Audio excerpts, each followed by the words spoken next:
Okay, everything has started here. Hey, everybody, and welcome to another edition of Inside the Pro Studio. I'm Michael Ogden, Senior Director of Content Experience and Strategy here at CU Times. I am a stickler for starting on time, so welcome in people as you are signing in. The numbers keep kind of going up there.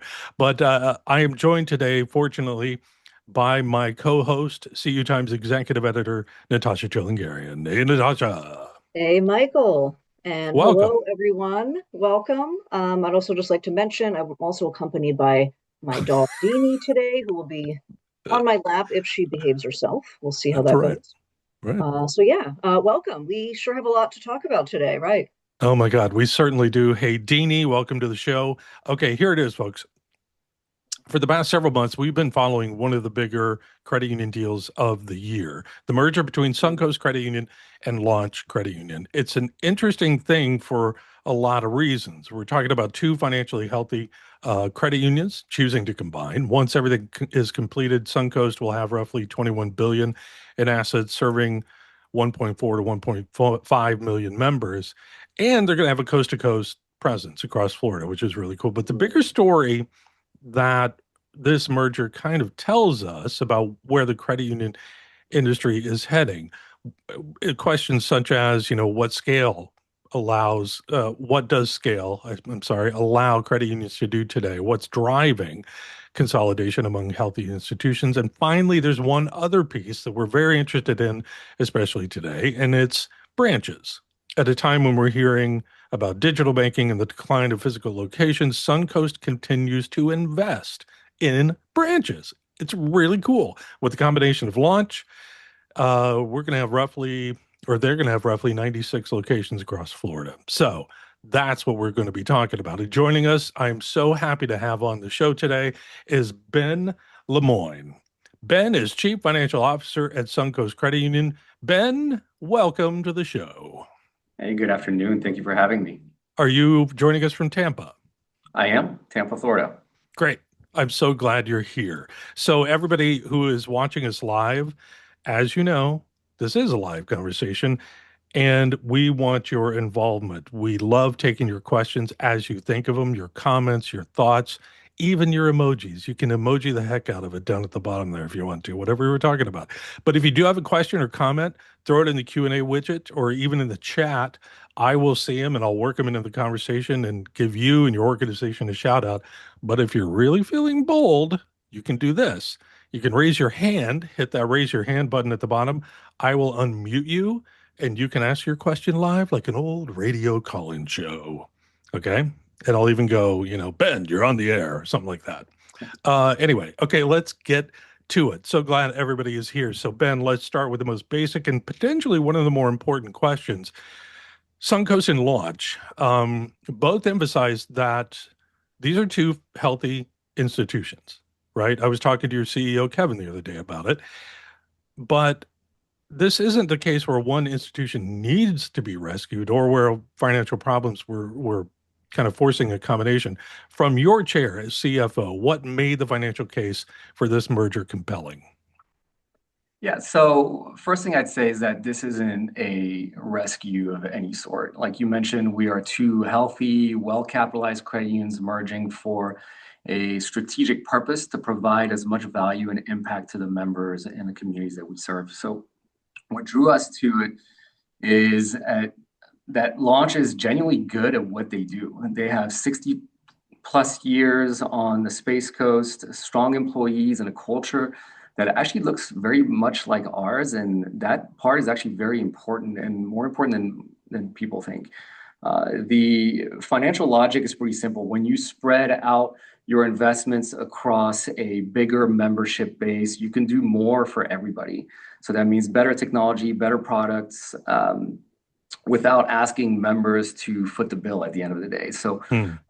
honestly, it lets us do things faster. We believe in the Suncoast value proposition, and this allows us to reach more members and grow into a new market with an organization that is very aligned with our mission and purpose. So that's something that would take us, it's something that would take us years to grow and do organically. Right.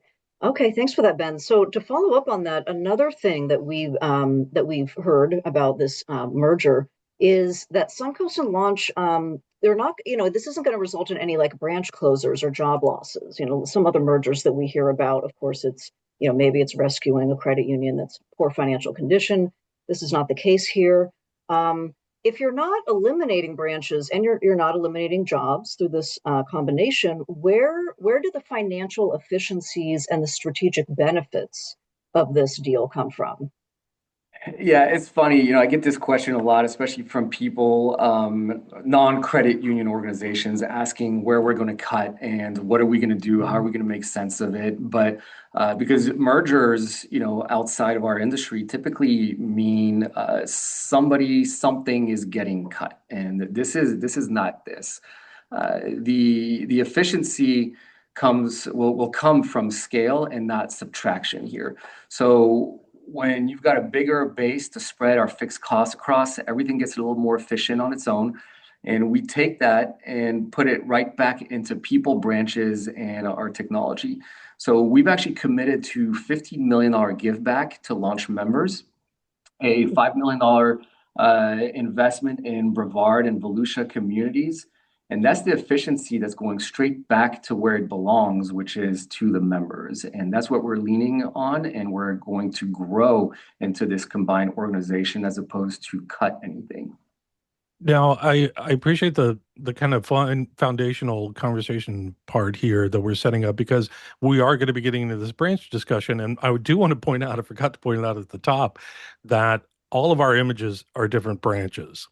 Ben's background is a Suncoast branch from our library. Natasha's somewhere in Virginia, and I am at a UFCU branch in Austin, Texas, apparently. So anyway, I just wanted to point that out. We're not at these were specifically chosen images that we're doing here. But talking about the merger a bit more, again, to set up this conversation about branches, you are talking about an organization that's going to be about 21 billion in assets, 1.4 million members. My question is, at what point does scale fundamentally change the economics of running a credit union?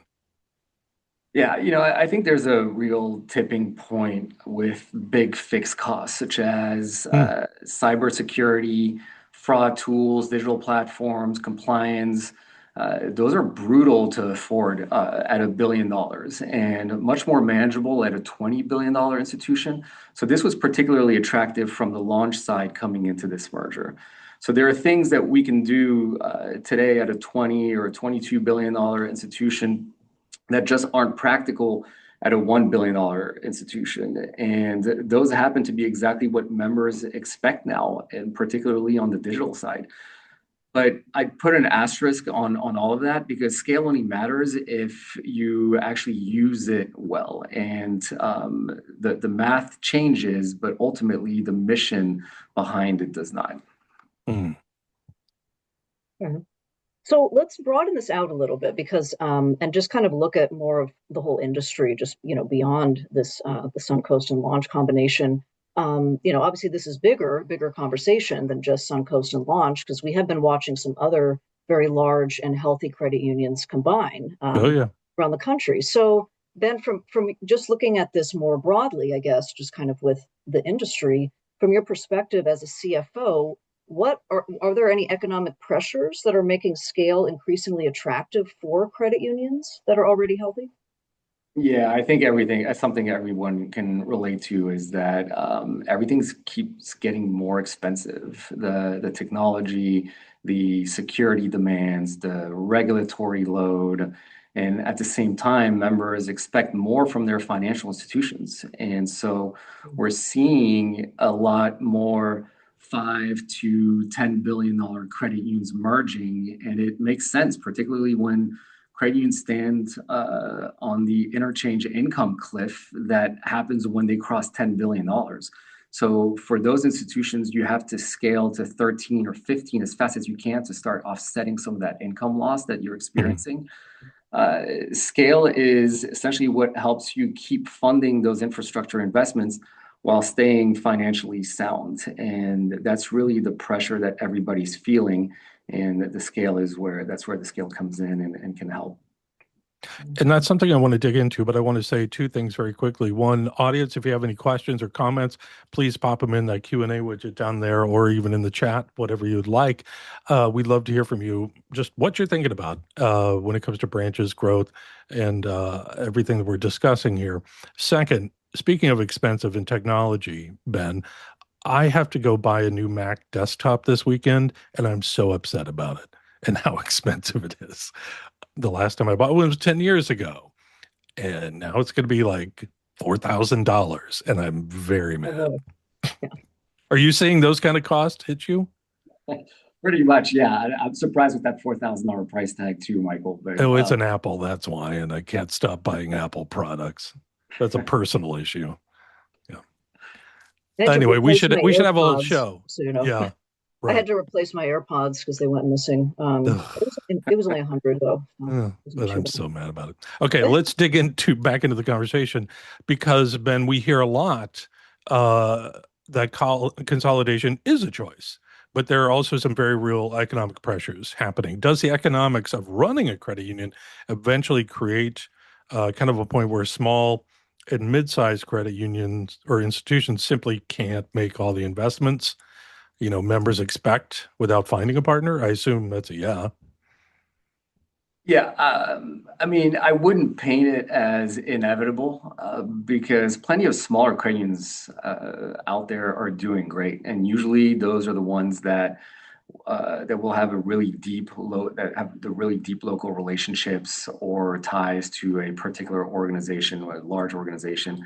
But scale does make it easier to write the big checks for technology and security, and members now treat those that security and those technology as table stakes. It's a requirement. If you don't have an app or certainly the online functions of some of the larger institutions out there, that can be a deal breaker for a new member. And so I don't think that there's necessarily a universal answer to that question, but it does come down to each institution's mission, its members, and its market. Some of them can function very well and remain, financially solvent, serving a much smaller market as long as they're targeted and kind of, have the right Hmm. placement within that market. Right, right. Okay. Well, and we're talking about creating big institutions, with these combinations that are happening. And I think the flip side of what we've been talking about is that bigger isn't automatically better, like for a credit union. So, my question is for you, Ben, where do you draw the distinction between pursuing a level of scale that will help you compete and that is positive in that way, or just simply pursuing growth for growth's sake? Yeah, and I don't think that bigger is the point. I think that there is big and mediocre institutions out there, and I hate to say it that way, but It's okay. um, Hey, you know what? I will call it out. Wells Fargo, mediocre at best. there you go. Wells Fargo, I'm calling you out. But what matters is whether you actually turn that size into member value. And really the real risk when you grow is becoming less personal. And that's the thing that we constantly monitor. We want the scale for technology, but for our branches to operate like local institutions. And it's why we're committed to keeping Launch's local presence and their people when really we want the muscle of the big institution, but we want to feel like a local financial institution, and we want our members to feel that and to have those relationships with those local branches. Oh, we got a heart. Thanks, whoever did the heart emoji. Oh, Very nice.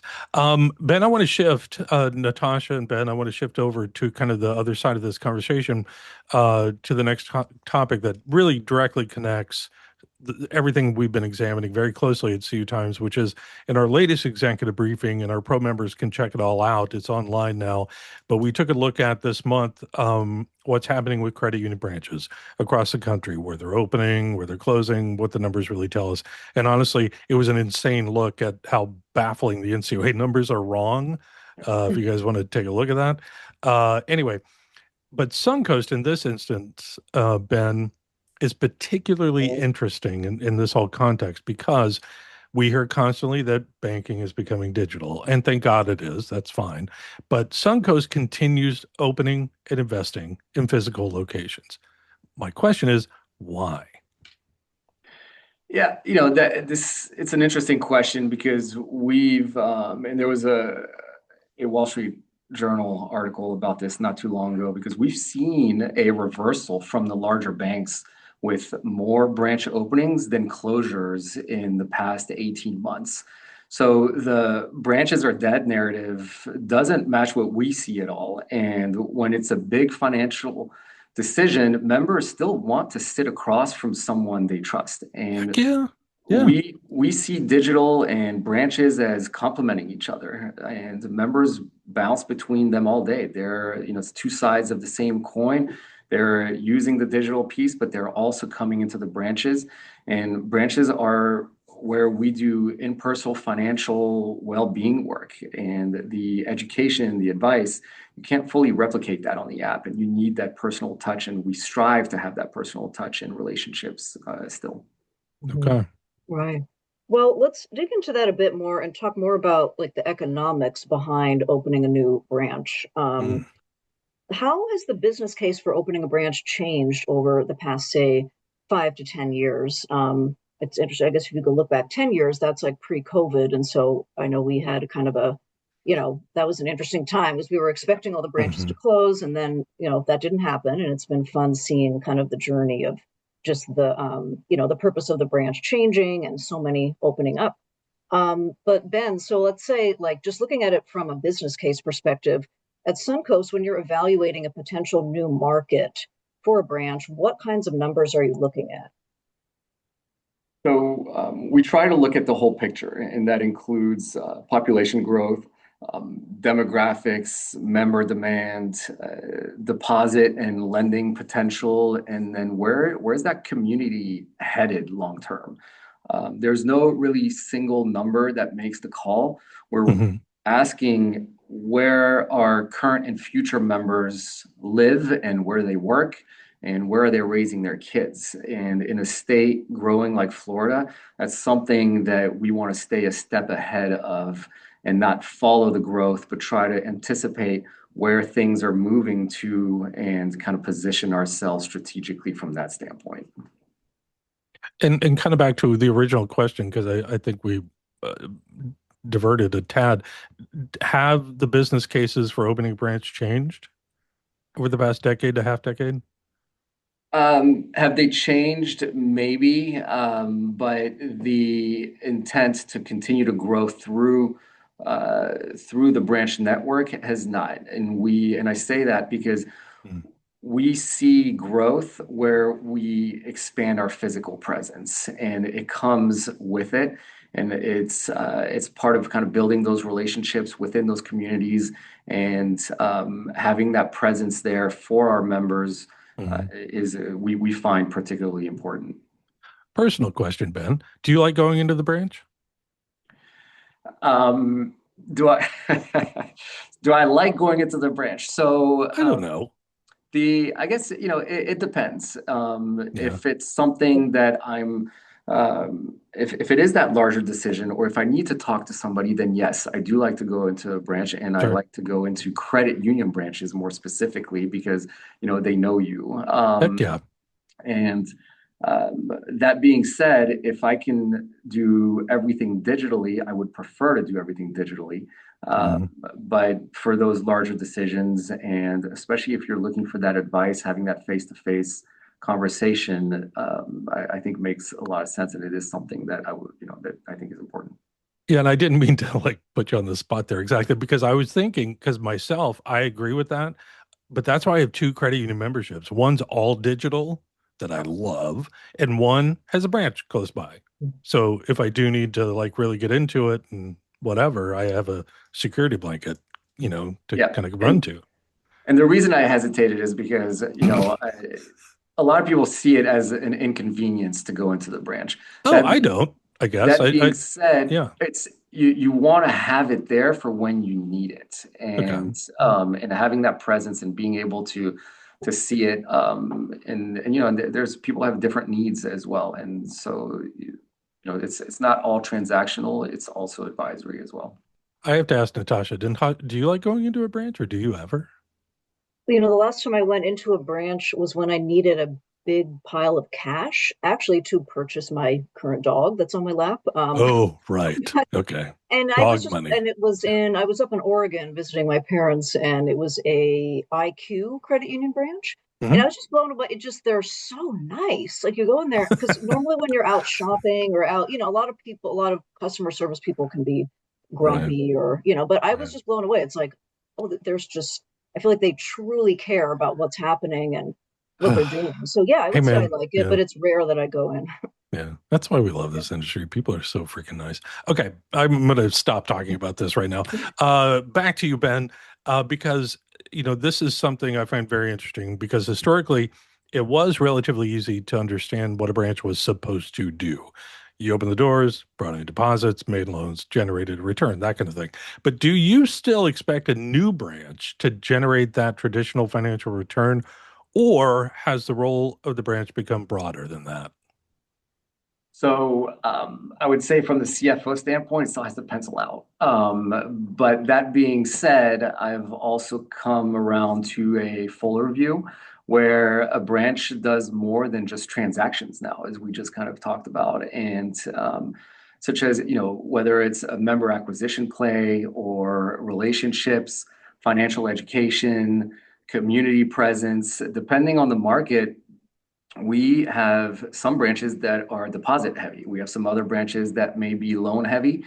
We have some that are both. And interestingly, we have some that are neither. And Mm, when you look under the hood, particularly on those, you see that their transaction counts are through the roof. And that tells us that we are exactly where we need to be to support the underserved. And we're serving our purpose to improve the financial lives of our members. We're a CDFI. We cater to low income, and we'll go into markets at times where there are financial deserts where other financial institutions won't go into, understanding that there's a need for a financial institution there. mm. And sometimes we just see it just looking at the numbers. And so it's interesting, to look at the small balance sheets, high transaction counts on some of these branches. It really paints the picture for us. God, I wish I had a CFO brain like yours. That just makes a lot of sense how you just put that. Okay, I want to ask a question of the audience right now, as we're going to continue our discussion. But guys, I feel like this is a good place to kind of bring some people in, and I want to know. I'm asking everybody who's out here watching us live right now, what our credit union leaders or leaders in the audience are thinking about their own branch networks. And the question is this, and you can pop your answer in the chat if you want. Um, Over the next 3 years, do you expect your credit union to increase, decrease, or maintain roughly the same number of branches? Throw that in the chat. I'll just kind of take a look and I'll kind of report back some of the answers we're seeing. Over the next 3 years, do you expect your credit union to increase, decrease, or maintain roughly the same number of branches? Okay. Throw that in the chat. Yes, please do. And so while we wait for those responses to come in, though, let's talk a little but about what Suncoast thinks the next generation of branches actually looks like. Now, I love this question, and let me also throw in here. CU Times has our annual Luminaries Awards. I think it's the fifth one this year. Fifth one, yeah. And one of our new categories is branch, branch transformation, I believe we called it. So Hmm. it has been really fun. We actually went through those. I always have to say, so much fun to hear about what credit unions are doing with their branches, plugging in education and community spaces, and really transforming them. So just have Yeah, to say because that. I'm also very glad that we've moved away from we serve coffee. You know, that used to be Yes. some big thing. So Yep, that's for sure. Yeah. But so moving on though, with Suncoast. So Ben, I understand you're developing the Dade City location currently, and that Suncoast has described this as the most technologically advanced branch so far. So my question is, what does the branch of the future look like to you, and how does that tie in with this new location that's very tech savvy? Yeah, we're excited about it. It's where technology and personal service are kind of woven in together. As the routine stuff goes digital, the branch becomes the place you go for advice and planning. And so our staff has also upskilled accordingly.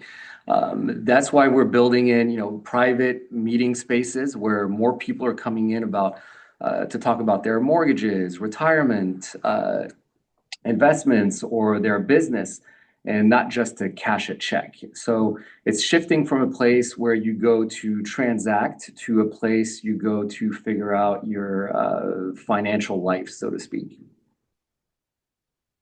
Okay, so I was going through the chat, and it looks like mainly everybody is going to increase.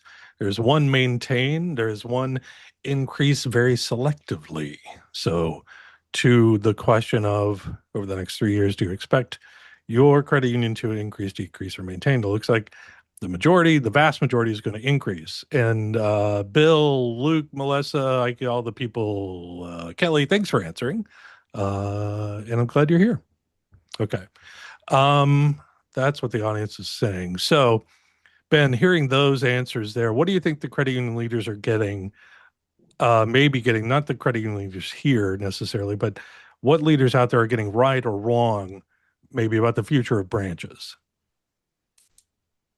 Uh, I think placement, it's easy to chase Mm, growth and markets that you see other financial institutions succeed when the market may already be oversaturated, particularly if they're entering a new market with a branch. I think that can be very hard to penetrate, particularly if that market already has those strong institutions in place, whether they're banks or credit unions. And so chasing the growth in a saturated market, I think, can be a big mistake unless you're very familiar with that market.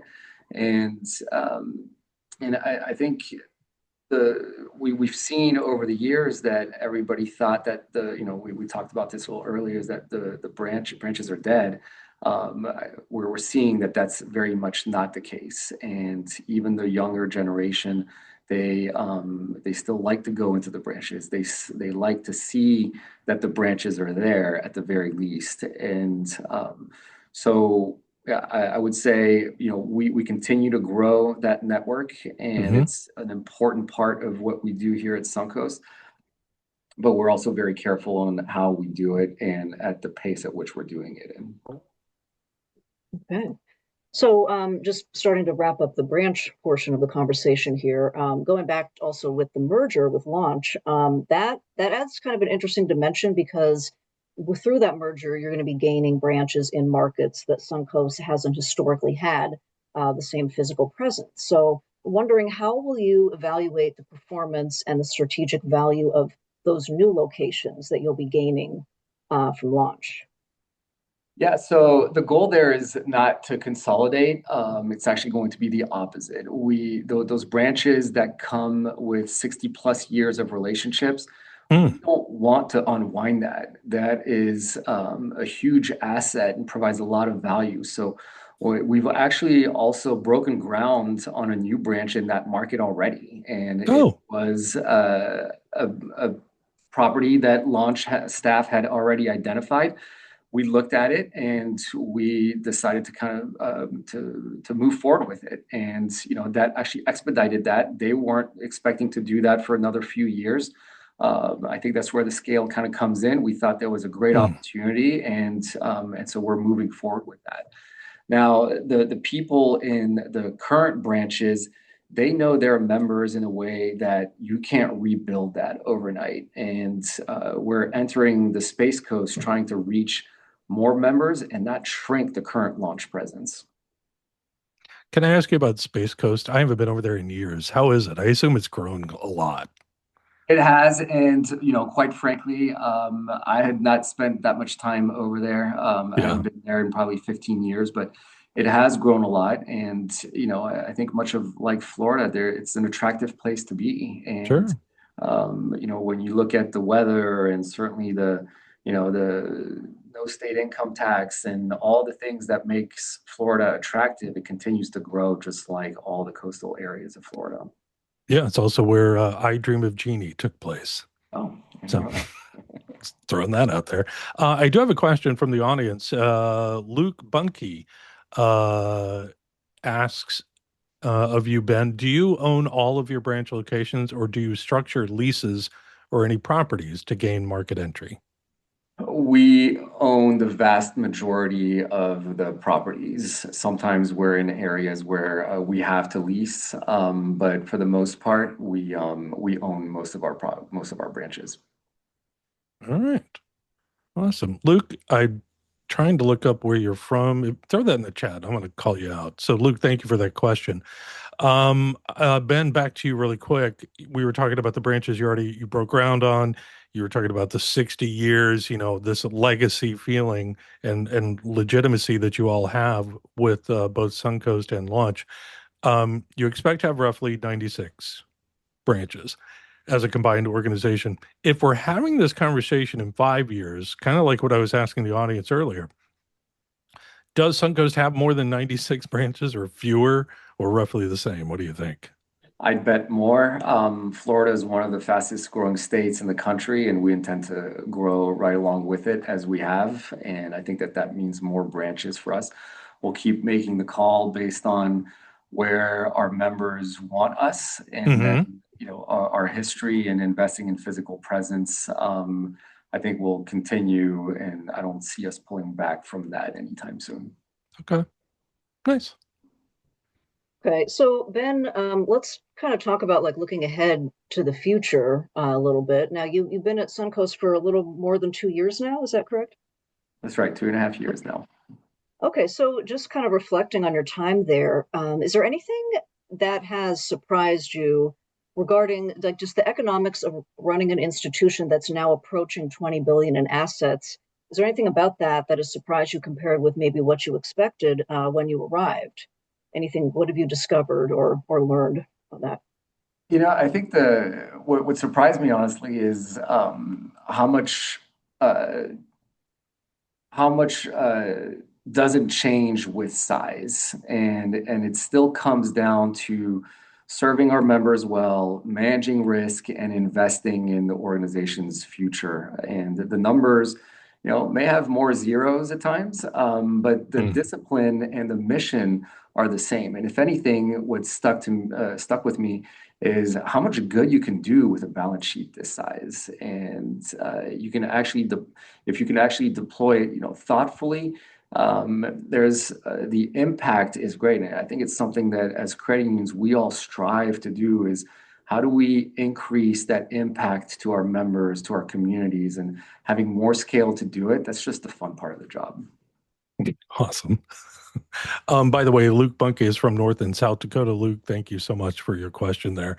Um, Now, everybody, we only have a few more minutes left with Ben. He's got a hard out. He is a very busy, busy person. So, Ben, a couple of more questions for you.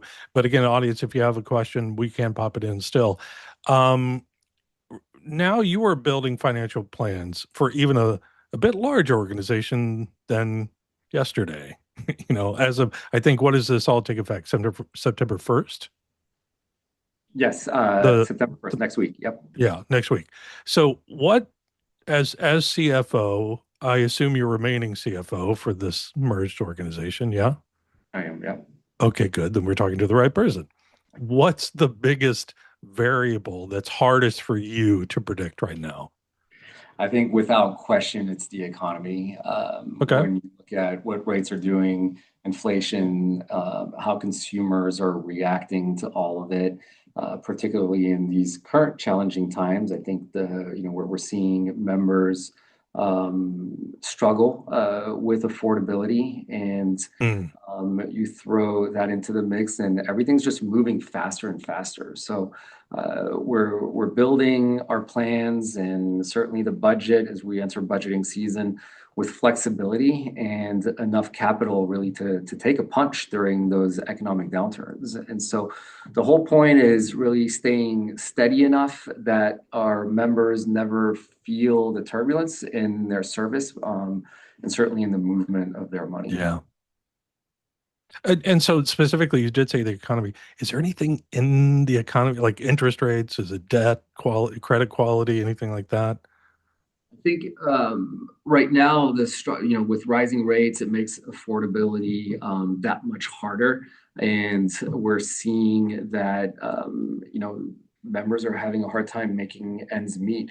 The one thing we're watching very, very closely is unemployment. Right now, I think it's Oh, been kind of the saving grace of the economy because hmm, while things are less affordable, as long as our members can maintain a paycheck, they can still make ends meet or at least part of ends meet, right? If that goes away, that's when the trouble comes. And yeah. so right now we're still remaining on a historical level at low unemployment levels. And so we're watching that very closely because if that starts ticking up for whatever reason, that's when we really have to start bracing ourselves. Right. Fingers crossed. Right. Yeah. A little silver lining there, I guess. Before we wrap up here, I just want to bring us back to consolidation one more time.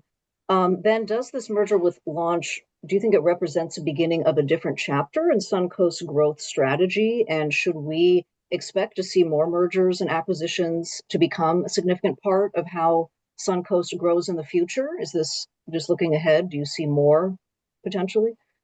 I think right now our whole focus is on getting this merger with Launch right, and we need to finish what we start before even looking at the next thing at this point in time. But that being said, are we open, to the future? Sure, but only if it really fits our mission and actually kind of creates value for the members, the employees, and the communities. Again, I can't say it enough. We're not seeking growth for the sake of growth. If the culture and the member first piece aren't there, then usually the conversation doesn't start with us. Awesome. Ben, I think that's a great place to leave it. Again, I know you have to scoot very, very soon in just a few minutes. But Ben, you've been such a great asset in conversation piece today and sharing a lot of your brain with us. Is there any way that we can connect with you or the audience, like on LinkedIn or something like that? Yeah, happy to. Certainly on LinkedIn, and I'm happy to share my email if anybody wants to reach out and discuss. We we're big proponents of collaboration across the credit union industry, and we believe in support in the movement, and so we got our doors open and always willing to share and collaborate. Ben, thank you so much for joining us, and our best to you, to Kevin, your whole executive team as you wrap up this merger discussion and what you all are going to do in the future. We're going to be keeping an eye on it, and we're excited to see what you all do next. Thank you very much for having me. It was a pleasure. You've been great. Natasha, you got anything? No, just thank you to everyone who joined us today and sent in your questions and your comments. We really Sure. appreciate the interaction and the conversation, and always appreciate having our pro members join in and be part of this. Heck yeah. And you can also reach Natasha and I anywhere. Basically, LinkedIn's kind of great for that. But if you haven't already, make sure you all check out our latest executive briefing on the branch counts that we took a really close look at and what's happening with physical locations across the country. To our audience, again, thank you. You guys are just lovely. I really appreciate the heck out of you and your support for CU Times. All of this has been recorded. Thank you, Annika. She says thank you to everybody on the panel here. This has all been recorded. I'm going to have this up on the website shortly. For now, have a fun, safe rest of your week. As always, take care of each other, and we'll see you next time. Bye bye, everybody.